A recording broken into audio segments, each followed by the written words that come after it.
SSLC ಬಂತಪ್ಪ ಚೆನ್ನಾಗಿ ಮಾಡು ಈ ರೀತಿ ಮಾಡಿ ಅವ್ರಿಗೆ ಎಜುಕೇಶನ್ ಪ್ರೆಷರ್ ತರ್ತೀವಿ. ಇವತ್ತಿನ ದಿನ ಸೆಟಲ್ಗಳು ತುಂಬಾ ಇದೆ, ಗುಡ್ ಹ್ಯಾಬಿಟ್ಸ್ ಬ್ಯಾಡ್ ಹ್ಯಾಬಿಟ್ಸ್ ಅಂತ ಹೇಳಿ. ಅವಾಗ ಪೇರೆಂಟ್ಸ್ ಮಕ್ಕಳಿಗೆ ಗ್ಯಾಪ್ ಸ್ಟಾರ್ಟ್ ತಗ್ಗಿರೋರೆಲ್ಲ ಎಗೋ ಸರ್ಟಿಫಿಕೇಟ್ ಸ್ಕೋರ್ ಮಾಡಿದ್ದಾರೆ. 14 ಇಯರ್ಸ್ ಅವ್ರಿಗೆ ಅವ್ರಿಗೆ ಗೊತ್ತಿರ್ಬೇಕು ಗುರಿ ಇದು. ಎಲ್ಲರಿಗೂ ನಮಸ್ಕಾರ, ನಾನು ನಾಗರಾಜ್.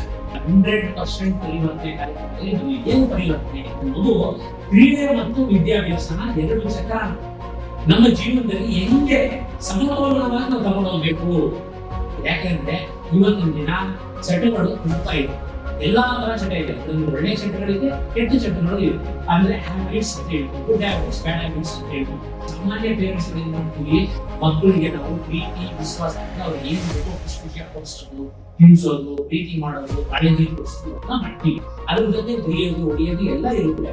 ಆದ್ರೆ ನಾವು ಅದನ್ನ ಚಾನಲೈಸ್ ಮಾಡಿರೋದು, ಅಂದ್ರೆ ಒಂದೇ ದಾರಿಯಲ್ಲಿ ಅವ್ರಿಗೆ ಗುರಿ ಮುಗಿಸಕ್ಕೆ ಏನ್ ಬೇಕೋ ಸಹಕಾರ ಕೊಟ್ಟಿರಲ್ಲ. ಈಗ ಅವರಲ್ಲಿ ಪ್ರತಿಭೆಯನ್ನು ಗುರುತಿಡಿರಲ್ಲ.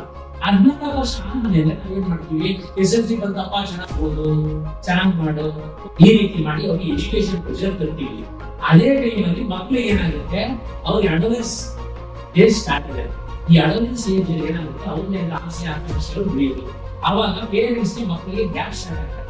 ನನ್ನ ಜೀವನದಲ್ಲಿ ಏನ್ ಮಾಡ್ಬೇಕು ಅಂತ 14 ವರ್ಷದೊಳಗೆ 14 ಇಯರ್ಸ್ ಅವ್ರಿಗೆ ಅವ್ರಿಗೆ ಗೊತ್ತಿರ್ಬೇಕು, ನನ್ನ ಗುರಿ ಇದು, ನನ್ನ ದಾರಿ ಇದು, ನಾನು ಆ ದಾರಿ ಬೇಕಾಗಿರೋ ವಿದ್ಯಾಭ್ಯಾಸ ಮಾಡ್ಬೇಕು, ಆ ದಾರಿ ಬೇಕಾಗಿರೋಂಥ ಸಾಧನೆ ಮಾಡ್ಬೇಕು, ಆ ದಾರಿ ಬೇಕಾಗಿರೋಂಥ ನನ್ನ ಸುತ್ತಮುತ್ತ ಸ್ನೇಹಿತರು ಸುತ್ತಮುತ್ತ ಪರಿಸರ ಬೆಳೆಸ್ಕೋಬೇಕು ಅನ್ನೋ ಪರಿಜ್ಞಾನ ಬರಬೇಕು. ಇದೆಲ್ಲ ಆಗಬಾರ್ದು. ಅವ್ರವರಲ್ಲೇ ಇರೋಂಥ ಎಬಿಲಿಟಿ ಟ್ಯಾಲೆಂಟ್ ಓದ್ತಾರೆ. ಈ ಕಾರ್ಯಕ್ರಮವನ್ನು ನೀವು ಶುರು ಮಾಡ್ತಾ ಇದ್ದೀನಿ. ದಯವಿಟ್ಟು ಪೇರೆಂಟ್ಸ್ಗೆ ಮತ್ತೊಮ್ಮೆ ನಾನು ಏನು ರಿಕ್ವೆಸ್ಟ್ ಮಾಡ್ತೀನಿ ಅಂದ್ರೆ, ದಯವಿಟ್ಟು ಅವಕಾಶ ಉಪಯೋಗಿಸ್ಕೊಳ್ಳಿ. ಯಾವ ಕಾರಣಕ್ಕೂ ಇದನ್ನು ವೇಸ್ಟ್ ಮಾಡ್ಬೇಡಿ. ದಯವಿಟ್ಟು ನನಗೆ 994505 5499 ಮಾಡಿ. ಧನ್ಯವಾದಗಳು.